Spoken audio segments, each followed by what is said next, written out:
Olá para você que acompanha a Folha de Londrina nas redes sociais, do folhadelondrina.com.br e também, claro, na versão impressa. Nós temos o projeto do Folha Veste, parceria da Folha de Londrina com o Colégio Marista de Londrina, todas as segundas-feiras, material novo para você estudante, para você candidato que vai prestar o vestibular UEL 2022 no dia 6 de março. O assunto de hoje, as obras, as leituras obrigatórias para o vestibular 2022. E nós estamos conversando por telefone com o professor Celso Pagnan, ele que é do Colégio Marista. A gente sempre conversa com o professor Nilson Douglas Castilho, mas claro que tem alguns assuntos mais segmentados, a gente conversa com os professores de cada disciplina. Professor, boa tarde, primeiramente, obrigado pela sua atenção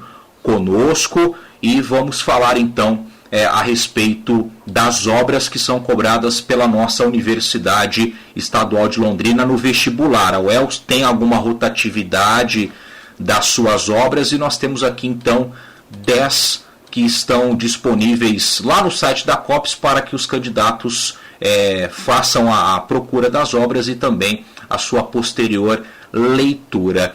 Professor, baseado no dia a dia das suas aulas com os alunos lá no Colégio Marista e também, claro, com o que preconiza o manual do candidato, o que a UEL espera que os alunos devam considerar, então, destes textos literários para a prova do vestibular? Fique à vontade, o espaço é seu, professor.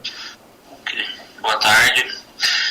Bom, então, assim, como são 10 livros, e são livros que estão relacionados a períodos literários diferentes, né, contextos diferentes, então é claro que isso deve ser levado em consideração. Porém, a gente observa aqui que há alguns títulos que têm como temática a questão do racismo, também a questão do machismo versus o feminismo, não é? Além de aspectos econômicos, sociais e econômicos. Então, eu vou dar um exemplo, né? Se a gente pegar aqui, pegando lá no Barroco, né? O Gregório de Matos tem como os poemas escolhidos do Gregório de Matos, que é um poeta barroco do século XVII, né? 1630, 1640, 50, essa época.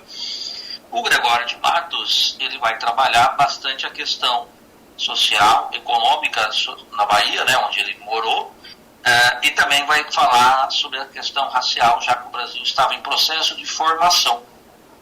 Não que ele era um escritor, a gente não vai considerar um escritor antirracista, não é? Mas ele acaba abordando a questão racial nos seus poemas, a questão indígena, a questão do negro, né, escravizado, do português e da miscigenação, e de que maneira essa miscigenação foi formando o brasileiro. Nem sempre o Gregório de Matos via isso como positivo, né, a miscigenação, mas ele retratava porque era o que acontecia. Depois a gente vai ter aqui, já no século XIX, o livro do Aloysio Azevedo, Casa de Pensão, que não tem como temática a questão racial de maneira específica, mas acaba abordando isso em alguns momentos. É até interessante porque o Aloysio Azevedo escreveu também um livro chamado O Cortiço, que tem como personagem principal um dos personagens principais, a Rita Baiana. E a Rita Baiana aparece em Casa de Pensão, já como uma mulher, né, negra e que está sujeita aos caprichos masculinos. Só que Casa de Pensão vai trabalhar mais a questão da sexualidade, depois eu falo também. Sim. Aí temos o Lima Barreto, Clara dos Anjos. Clara dos Anjos é um livro de 1922, é um livro pré-moderno, é o último livro do Lima Barreto, ele nem chegou a publicar, foi publicado póstumamente em 1952, mas o livro é de 22, e tem como personagem essa moça chamada Clara dos Anjos, que é uma moça do subúrbio, filha de um carteiro, né, ou seja, uma pessoa de classe média baixa, é uma moça negra e que faz 18 anos e que é seduzida pelo malandrão, né, a ideia do malandro carioca, mas que esse malandro, no caso, é o Cassie Jones, ele é um homem branco, também de classe média, seja classe média, mas cuja mãe acredita que eles pertençam à nobreza inglesa, né? Tanto que o nome dele é Cass Jones, né? Um homem inglês. Isso não é verdade, mas o fato dela acreditar já vale, e o próprio Cass Jones se considera, né, o galã, né, o conquistador das mocinhas. Inclusive ele tem várias moças a quem ele deixa grávidas, não é? E a Clara dos Anjos vai ser mais um alvo do seu desejo, por como moça negra e pobre, está ali apenas para servir esse rapaz, né? Inclusive as mães das moças vão reclamar com a mãe dele, Dona Salustiana, e ela tem um discurso extremamente machista e racista. Ela fala: olha, o meu filho não tem nada com isso, vocês é que quiseram ficar com ele, vocês é que quiseram sair com ele, e que, portanto, ele não tem culpa de nada, vocês é que se virem. Inclusive tem uma frase bastante forte, né? Ela diz assim: se você acha que meu filho, descendente de um lord inglês, né, vai se casar com uma negra pobre, né? Não é uma temática. O Lima Barreto era negro, né? Então ele vai abordar essa temática. Depois nós temos aqui ainda, mais já no século XX, Carolina Maria de Jesus, né, o Quarto de Despejo, que é uma narrativa autobiográfica da própria Carolina. É um diário mesmo, né? Quarto de Despejo, diário de uma favelada. Ela, como mulher negra, pobre, né, favelada, morava na favela do Canindé. Para quem conhece São Paulo, fica ali próximo ao estado da Portuguesa, próximo da região ali do Tietê, né, da rodoviária do Tietê. E antigamente lá tinha uma favela, e é onde se passa essa história. Depois teve o projeto Singapura do governo Paulo Maluf. As favelas foram derrubadas e deram lugar a construções, né, em alvenaria, em prédios, né, o projeto Singapura. Mas ela não viveu esse momento, então ela era da época da favela mesmo. E ela conta o dia a dia dela como mulher, como negra, mãe solo, de 2 filhos, e as dificuldades desse público em conseguir trabalho, em conseguir dinheiro, em conseguir, né, sustentar os filhos. E ela tem várias frases também em que ela parte da perspectiva de quem passa fome, de quem tem, né, enfim, sofre algum tipo de preconceito. Por exemplo, há um episódio nesse livro em que ela vai comprar carne. Ela tem dinheiro, né? Ela tem dinheiro para comprar carne. Ela vai ao açougue e o açougueiro fala: nós não temos essa carne. Eu não me lembro agora qual é a carne, falando tipo alcatra, né? Não, aqui nós não vendemos alcatra, né? Uma carne mais nobre, de primeira. E aí, o que você tem? Eu tenho aí a 100, tem uma carne de segunda, né? Aí ela compra. Na sequência vem uma mulher branca e fala: eu quero 1 quilo de alcatra. Pois não, minha senhora, aqui está. E a Carolina ouve, né? Aí ela brigou: porque o dinheiro do pobre, do preto, não vale igual da pessoa rica, branca, não sei o quê, né? Então você tem essa questão. Então é um relato real, verdadeiro. Realmente é um diário, não é ficção. E depois a Carolina escreveu alguns outros livros, mas esse livro se tornou o livro base dela, né, da literatura dela, em que ela vai abordar a condição da mulher negra e mulher pobre no Brasil. Não é? Bom, ainda nessa linha racial, há o Mário de Andrade, Contos Novos. Ele não vai abordar exatamente a questão racial, mas ele vai abordar diretamente, mas ele vai abordar de como que os trabalhadores, tem um conto chamado 1º de Maio, como os trabalhadores no Brasil sofrem preconceito, e muitas vezes esses trabalhadores são negros, né, por razões aí econômicas, né, desde a escravidão, quer dizer, trabalham o serviço braçal, o serviço mais pesado, não é? Ganham mal. Então, o 1º de Maio é um ponto que trata sobre a comemoração, né, do Dia dos Trabalhadores, que não chega a ser uma comemoração, porque a polícia, é a época do governo Getúlio Vargas. Então, há todo um clima, né, de assim, vigilância em relação ao movimento dos trabalhadores. Eles podem comemorar, mas não podem manifestar. Há também todo uma preocupação com possível comunismo no Brasil, sempre essa ideia, né? O Brasil vai virar um país comunista e coisa e tal. Nunca virou, né? Mas na cabeça das pessoas é o que acontece. E finalmente nós temos aqui José Eduardo Agualusa, que é um escritor angolano. Ele não é negro, mas ele trata da questão da negritude também no livro Vendedor de Passados. Esse livro vai abordar a questão racial, obviamente, mas vai abordar também a questão histórica da formação de Angola, a colonização portuguesa, a guerra civil, né? A Angola se tornou independente com o fim do governo de Salazar, né, em Portugal, em 74. Houve uma guerra civil envolvendo as grandes potências, né, na época, a União Soviética e Estados Unidos e tal. No fim, o grupo comandado pela União Soviética ganhou a guerra e passou a comandar a Angola nos primeiros momentos. Mas todo esse processo de guerra, de invasão do estrangeiro, do homem branco, do português, né, perpassa o livro. Por que o Vendedor de Passados? Porque a ideia é resgatar o passado, a identidade angolana, quer dizer, quase como um romantismo, né, no século XXI em Angola. Esse livro aqui ele é um livro recente. Então, nós temos essa questão da negritude. Mas há, como eu disse, as questões econômicas. Então, por exemplo, Gianfrancesco Guarnieri, eles não usam black tie. Black tie, como sabe, é uma roupa, né, uma roupa aí de elegante, né, de alto padrão, utilizado normalmente em festas da elite, e eles não usam, portanto, são os pobres.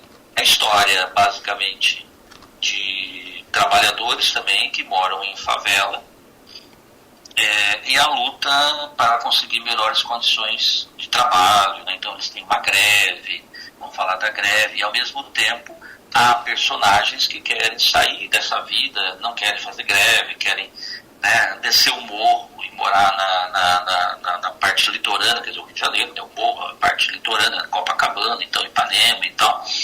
Então eles não usam black tie, trabalham essa questão mais social e econômica. Não chega a falar exatamente da questão racial, mas ela também está ali. Então veja, você tem aqui narrativas diferentes, mas que dialogam de uma maneira ou de outra. Então é muito possível as questões abordarem essa temática a partir desses ângulos de visão, né? A partir dessas perspectivas. E professor, eu vejo assim, pelas suas explicações também, por algumas anotações que eu fiz, que nós temos uma diversidade muito grande aqui de gêneros, de perfil de autores e de períodos. Então até tinha anotado aqui o José Eduardo Agualusa, ele é um angolano, né? Então a gente pode colocar que pela idade dele, ele tem 60 anos, ele já é um escritor, já é contemporâneo. Nós temos o Mário de Andrade, que foi um dos fundadores do modernismo. Nós temos aqui a Lucy Colin, que ela é curitibana, inclusive, tem 57 anos. O Gianfrancesco Guarnieri é um italiano naturalizado brasileiro. Eu lembro dele fazendo novelas, por exemplo. Já faleceu. Já faleceu. Nós temos a Carolina Maria de Jesus, que, pelo que eu vi, foi uma das primeiras escritoras negras. O Gregório de Matos, que remete lá ao barroco. Tem o romantismo ali no Camilo Castelo Branco. Sempre foi um foco da UEL essa diversidade. E eu te pergunto isso, professor, porque olhando as obras literárias cobradas por outras faculdades, como a FUVEST, eu já percebi aqui Machado de Assis, que eu sei que a UEL vira e mexe cobra também, Graciliano Ramos. Eu senti, se eu não estou enganado pelas minhas anotações, que tem muito mais autores da época do modernismo e talvez um pouquinho antes. Eu já percebo a UEL com autores mais contemporâneos ou com uma diversidade maior. Sempre foi o foco da universidade ou acabou sendo aí algo pontual para o momento? Tem sido esse foco. Nos últimos vestibulares tem sido esse foco. Realmente, você tem Vendedor de Passados, é um romance. Contos Novos, como disse, são contos. Casa de Pensão é um romance. Claro dos Anjos, uma novela. Amor de Perdição, uma novela. A Palavra Algo são poemas. Eles Não Usam Black Tie é uma peça de teatro. Quarto de Despejo é um diário. Poemas, enfim, poemas, né? Poemas líricos, satíricos, né? E histórias que os jornais não contam são crônicas. Então você tem uma diversidade de gênero e você tem uma diversidade de estilos, sem dúvida. Realmente você tem aqui o barroco no Gregório de Matos, o arcadismo não está contemplado, aí vai ter o romantismo com o Amor de Perdição, sobre o qual eu já falo um pouquinho. Aí vai ter Casa de Pensão, que é naturalismo, Clara dos Anjos, pré-moderno, Contos Novos, moderno, e todos os outros livros já são literatura contemporânea. A partir dos anos 50, 60 se fala literatura contemporânea, né? A Lúcia Colim mesmo, esse livro é de 2016, A Palavra Algo. Do Agalusa também é de 2018, então é um livro bem recente, né? Então veja só, então vamos pensar assim, ó, o Gregório de Matos, ele escreveu poemas líricos religiosos, líricos amorosos e líricos satíricos. Ele era conhecido como Boca do Inferno. Por quê? Porque nos poemas satíricos ele falava mal de todo mundo, né? Ele falava sobre o governador, falava sobre o nobre, sobre o pobre, sobre o negro, sobre o índio, sobre o padre, sobre a igreja. Então, inclusive por conta dos poemas satíricos, ele foi expulso do Brasil. Na época havia, né, leis da colônia que previam a expulsão. Hoje em dia as pessoas mandam os outros para outro lugar, né? Vai para Venezuela, aquela coisa toda. Na época mandava mesmo, não para Venezuela, mandava para Angola ou Moçambique. O Tomás Antônio Gonzaga, lá do arcadismo, no processo da Inconfidência, foi enviado para Moçambique e não podia voltar. O Gregório de Matos pediu perdão, foi perdoado, mas ele não pôde pisar mais na Bahia e ele teve que morar em Recife, onde morreu pouco tempo depois. E é uma diversidade de poesia, porque a poesia lírica vai falar do amor, mas vai falar da religião, dos conflitos do barroco, conflito entre carne e espírito, entre desejo e realização do desejo, entre o querer e o não poder, né? Então são poemas que abordam essas temáticas, a questão religiosa, né, o pecado, né? Ele tem muitos poemas que falam assim, ó, pequei, Senhor, mas não porque em pecado, da vossa alta clemência me despir, né? Pois quanto mais tenho delinquido, vos tenho em me empenhar, perdoar, né? Empenhado, perdoar, uma coisa assim. Ou seja, quanto eu mais peco, Senhor, mais o Senhor me perdoa. Então tá tudo certo, né? Aí nós chegamos aqui ao barroco, no Amor de Perdição. Camilo Castelo Branco escreveu essa novela na cadeia. É uma história meio autobiográfica, meio, tá? Não é totalmente, não. A história do Simão e da Teresa. O Camilo, ele se tornou amante de uma mulher casada. Ela era uma mulher jovem e que casado com um homem bem mais velho.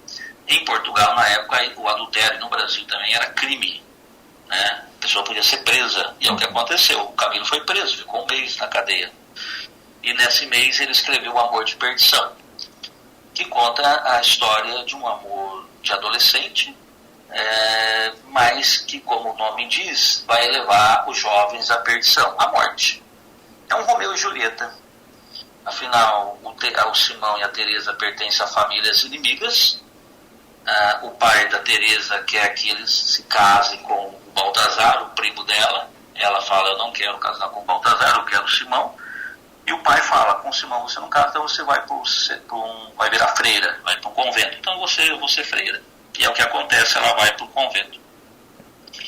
No convento ela encontra o Gregório, o Simão consegue, por meio de uma amiga, trocar correspondências com a Teresa. Então ela escreve cartas para ele para ela, e eles vão se falando. Num episódio em que a Teresa estava sendo trasladada da cidade dela para o Porto, para a cidade do Porto, o Baltazar estava indo junto, tal. O Simão aparece e acaba matando o Baltazar, né? E por isso ele é condenado à morte, por esse assassinato. Como ele era nobre, a família consegue que o irmão dele, particularmente, que era advogado também, consegue fazer com que ele troque a morte pelo degredo, ou seja, ele teria que ficar 10 anos em Macau, né? É uma outra colônia portuguesa. E ele tinha 19 anos, ela tinha 16 anos, né? Então, assim, 10 anos passaria rápido, ele voltaria, né? Mas aí na partida, já no navio, ele consegue ver a moça acenando para ele do convento e vê que ela desfalece e ele morre também ali do coração com 19 anos. Então, enfim, então é uma coisa assim meio, né, exagerada, né, bem típica do barroco, do romantismo. Mas é um fato interessante porque esse livro aborda as mudanças que aconteceram na Europa, porque o Simão era nobre, mas ele era partidário do Napoleão Bonaparte, ou seja, ele era partidário das ideias burguesas, liberais. Né? Então você tem essa conotação política no livro também, para além da questão amorosa. Tá? Já no caso de casa de pensão, a gente já não tem o amor, nós temos o quê? O desejo. A história do Amâncio, né? que é um maranhense, que quer morar, ele tem 19 anos, também 20 anos, ele quer se livrar das garras da família e ele quer estudar no Rio de Janeiro e vai, né, deixa a cidade dele, São Luís, Maranhão. Ele era filho único e muito rico, a família era muito rica. Ele vai para o Rio de Janeiro, lá ele começa a estudar medicina e tal, mas ele não quer saber de estudar, ele quer saber de farrear só. Ele quer saber de sair com mulheres. Aí ele conhece um estudante que, né, tinha uma casa de pensão, fala, vai morar na casa de pensão lá, mora com a gente, não sei o quê. Porque ele, né, como é que é o nome dele, meu Deus, daqui a pouco eu lembro. Mas enfim, o dono da casa de pensão tinha uma irmã, a Amélia, que era uma moça já de 23 anos, que não era mais virgem. Então você tem a questão da sexualidade aí muito forte. Sim. Que para nós hoje não há nenhum problema, uma mulher de 23 anos não ser virgem, não há nenhum problema, ela pode se casar, mas naquela época homens só queriam mulheres virgens para se casar. Sim. Né? Então você tem essa questão da sexualidade, do machismo mesmo. Bom, é o coqueiro, João Coqueiro. O João Coqueiro, que é o dono da casa e o irmão dela, consegue articular uma situação ali para que ele, né, o menino aí, o Amâncio, fique com a Bélia. E realmente eles têm lá uma relação amorosa, vão até morar juntos, né, mas não se casa. Nesse meio tempo o pai morre e ele fala, eu preciso voltar para São Luís.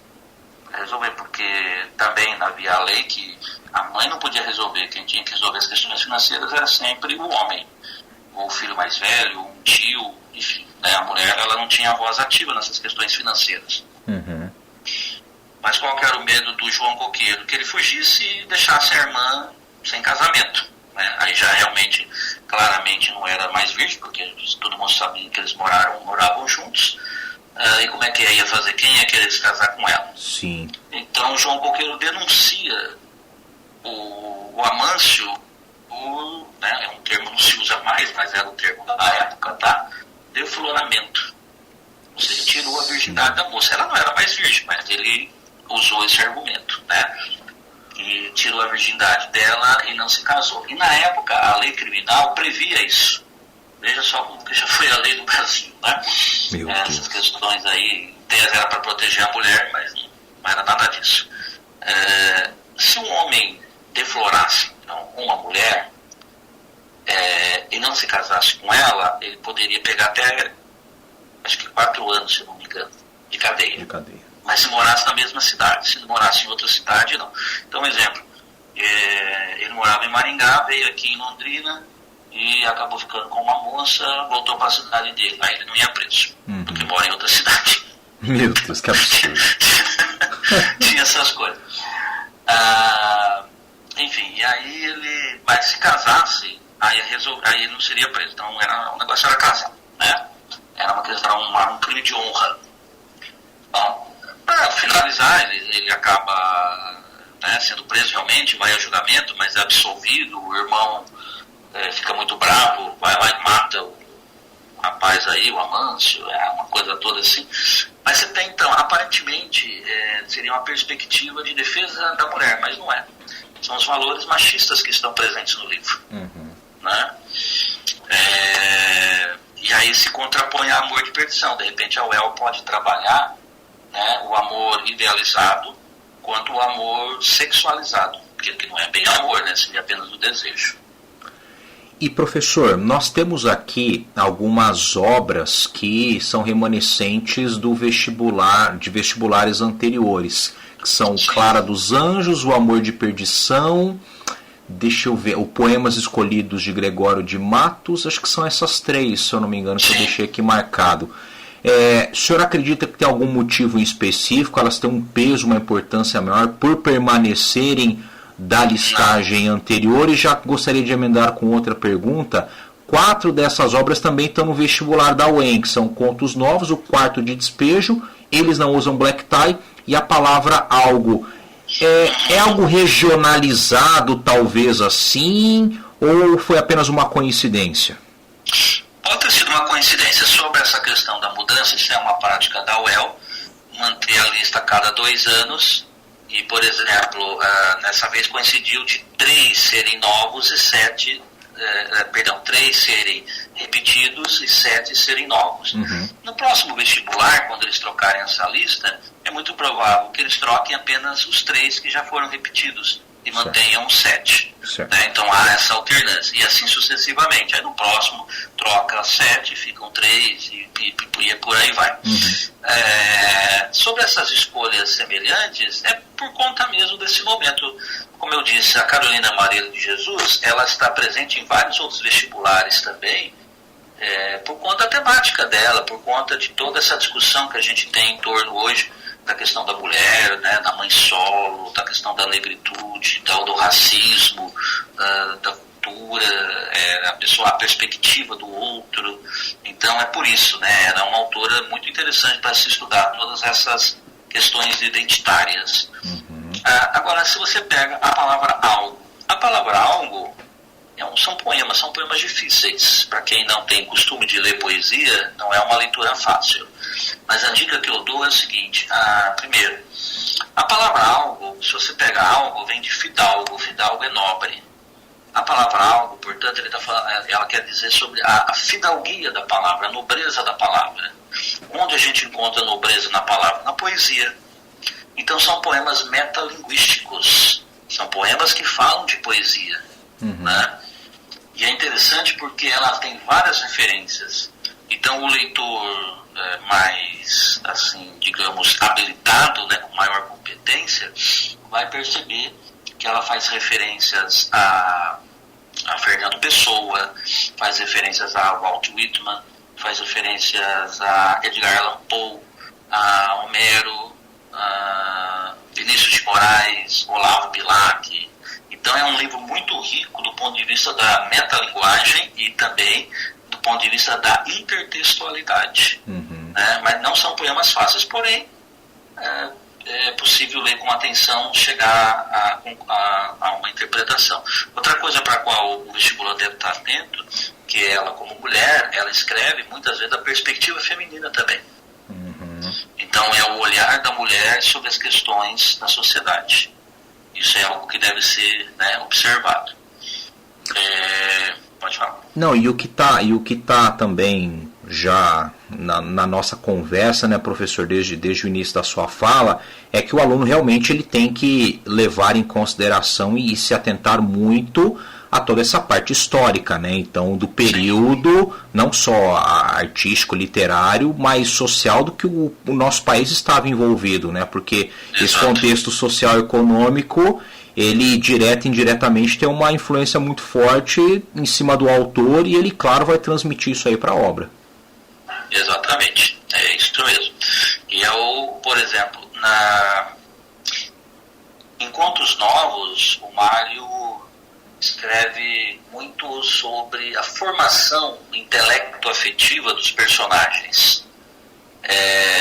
E também vai passar pela questão da formação da sexualidade, vai passar pela formação social e econômica. O Mário de Andrade é um escritor dos anos 40. Quer dizer, ele é do primeiro modernismo, dos anos 20, mas Contos Novos é de 47. Tá? Então, ele acaba abordando as questões políticas, sem dúvida, como eu citei o 1º de Maio, né, é um dos pontos que está lá. Mas, por exemplo, Frederico Paciência. Frederico Paciência é um conto em que ele aborda a questão da homossexualidade. Da formação da sexualidade, mas também da questão da homossexualidade, que é outra temática identitária, né, contemporânea nossa. Então, os contos, os livros podem tratar de um momento específico, né, de quando foram escritos, mas eles têm também esse caráter atemporal, quer dizer, que valem para outros momentos. E, professor, a gente consegue colocar que, no geral, a grande parte dessas obras, então, elas têm como foco na parte social o racismo, então, pelo que o senhor explicou, grande parte delas? O racismo, as questões identitárias, não é? A questão do machismo, sem dúvida. Comportamento. E consequentemente, o feminismo também, né, como contraponto. Contraponto no sentido de, claro, né, a busca da afirmação do discurso da mulher, né, da posição social da mulher, não como um discurso necessariamente contrário. E tem esses aspectos e tem os aspectos sociais e econômicos. Agora, tem também, por exemplo, histórias que os jornais não contam. São histórias que o Moacir Scliar, aqui é interessante porque são crônicas, não é? São crônicas de 2000, 2001, mais ou menos. Ele pegava histórias, tipo, isso a Globo não mostra, né? Sim, sim. Essa outra frase. Mas ele pegava, mas era piada, né? No caso, uma piada. Ele pegava histórias reais, que saíam no jornal, mas ele procurava criar, mas o que será que aconteceu com aquele personagem, com aquele fulano? São várias crônicas, tá? São mais de 50 crônicas, mas eu vou dar o exemplo de uma. Eu não me lembro agora o título exatamente, mas enfim, é a história de um camarada que queria viajar de primeira classe, de avião. Ele nunca tinha viajado de primeira classe, era um sonho dele, juntou o dinheiro e resolveu comprar lá a passagem de primeira classe. Então foi todo feliz, é uma história que realmente aconteceu, e durante o voo uma pessoa faleceu. E o avião não tinha um local específico para colocar o falecido, e tinha que colocar na primeira classe. Quem que foi escolhido para trocar? O personagem em questão. Então ele pagou a passagem de primeira classe, mas por causa de um morto teve que viajar, né, na classe econômica. É uma história real, isso realmente aconteceu. Só que o Moacir Scliar pega essa história e agora, o que será que esse personagem teria pensado? Como é que seria que ele teria se sentido?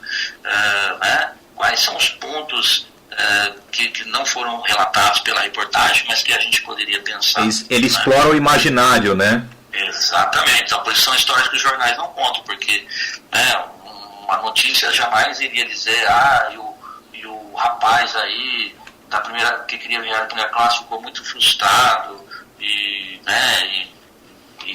não conseguia dormir mais direito, coisas do tipo. O jornal não vai abordar isso, né? Sim. Mas na crônica ele pode abordar, né? E várias outras coisas. Por exemplo, tem uma crônica de um casal, né, que queria se separar e não sabia como, enfim, aí a mulher queria, na verdade, né, o rapaz até queria ficar com ela e tal, ela parece que não queria, e aí ele resolve escrever uma carta, e ela escreve também uma carta, né, e nessas cartas o rapaz espera que ela se declare para ele. Na verdade, acontece justamente o contrário. Que essa também virou uma notícia, porque tinha um fato inusitado, né? Parece que a carta foi enterrada, depois foi achada e tal. Então aí ele imagina o que será que teria acontecido com esse casal depois, né? Então, histórias que os jornais não contam são histórias inventadas a partir de histórias reais. São crônicas.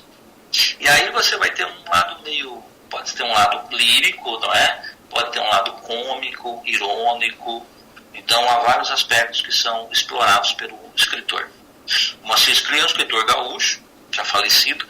Ele era médico de formação, judeu, e ele traz esses aspectos para as narrativas dele, né? O Moacir Scliar ficou conhecido como um escritor do humor judaico, né? O judaísmo tem um tipo de humor mais específico que muitos escritores exploram. Um exemplo, no cinema, né, o Woody Allen, né, então, esse humor mais sutil, irônico, e o Moacir Scliar vai por essa linha. E professor, pensando a partir de hoje, assim, final de janeiro e até a data da prova, que dicas, que orientações o senhor pode dar para os candidatos no sentido de conseguir absorver mesmo a ideia dessas obras, o que elas queriam transmitir para os seus leitores e como transformar isso para um bom desempenho na prova? Bom, o ideal, é claro, seria ter lido tudo, não é? Isso, claro. Ter lido todos esses textos. Mas vamos imaginar a pessoa que não conseguiu ler outras matérias também para estudar, e pandemia, e todo esse nosso contexto de dificuldades. A dica é fazer um roteiro. Então, aqui pegar as obras, fazer um roteiro de escolas, né? Como eu falei, Gregório de Matos Barroco, o Camilo Castelo Branco, Romantismo Português, a Luísa Azevedo, Naturalismo. Buscar informações sobre essas escolas literárias, as características, tentar explicar o porquê que essas obras pertencem a essas escolas, então buscar informações em fontes confiáveis, em livros, não é? Principalmente livros didáticos e tudo mais, e aí fazer as relações. É cobrada a história? Sim, pode ser cobrada a história, como eu contei aqui, pelo menos de 2 livros, aí contei um pouco mais a história, né, o enredo, mas principalmente a relação com o contexto e a relação com a escola literária. E outra dica é a interpretação. A UEL gosta muito de cobrar a interpretação, então põe um trecho de um poema, põe um trecho de um romance, de um conto e faz uma pergunta específica da interpretação. Então, interpretar já é um processo um pouco mais complexo, né? Mas a dica é ler com muita atenção. Como a resposta vai estar lá, né? São questões objetivas, lendo com atenção você consegue eliminar os detratores, né? Quer dizer, aquelas respostas que estão erradas, e chegar à resposta correta, ou ir direto, é claro, na resposta correta com uma leitura bastante atenta. E fazer bastante anotações. Uma dica também é mapa mental, porque daí você consegue visualizar os personagens, quem fez o que, as características. Por exemplo, a Lúcia Colim, a palavra algo, são muitos poemas, né? Não tem como a gente falar aqui de poema por poema, mas você pode pegar, né, algumas características, ler alguns poemas e estabelecer relações. Por fim, como foi o início da nossa conversa, eu procurei mostrar que muitas obras estabelecem um diálogo, ainda que não explícito, então o diálogo da temática, né, racial, da temática feminista, machista, etc. Então é importante que o vestibulando perceba essas relações, esses diálogos possíveis. Inclusive no último vestibular caiu questão abordando, fazendo essa relação entre 3 ou 4 obras. Bacana. Bom, o senhor gostaria de acrescentar mais alguma coisa, professor Celso? Fique à vontade. Não, assim, como eu disse aqui, o ideal é sempre ler todas as obras, mas realmente, caso não seja possível, se preparar bem, fazendo então esse mapa mental de cada obra, você tendo ali uma visão de conjunto entre as obras, né? E ler e interpretar é um processo lento, então não adianta ter pressa, né? Às vezes tem uma palavra que vai indicar o caminho, então a dica é realmente observar o sentido de palavras-chave, né, do texto que foi selecionado. Às vezes não cai texto, às vezes a pergunta é de memória. Quer dizer, vai ver se você consegue se lembrar dos personagens, né, do enredo, e aí com o mapa mental você pelo menos vai ter aí um caminho, né? Sabe mais ou menos do que se trata para não confundir os livros, confundir os personagens. Muito bem, nós conversamos com o professor Celso Pagnan falando a respeito então das leituras obrigatórias para o vestibular UEL 2022, todas as 10 obras que inclusive estão listadas no manual do candidato. Professor, um prazer falar com você, muito bacana as suas explicações, os seus apontamentos também a respeito dessas obras. Eu particularmente Gostei bastante, então gostaria novamente de agradecer a sua disponibilidade de falar conosco, e nós, aqui eu falo em nome da Folha de Londrina, nós estamos à disposição de vocês, professores do Colégio Marista, tudo bem? Ok, eu que agradeço também a oportunidade e que desejar bons estudos e uma boa sorte também, sorte sempre é importante, além do estudo, para os vestibulandos. Então nós encerramos por aqui o FolhaCast e até o material da semana que vem.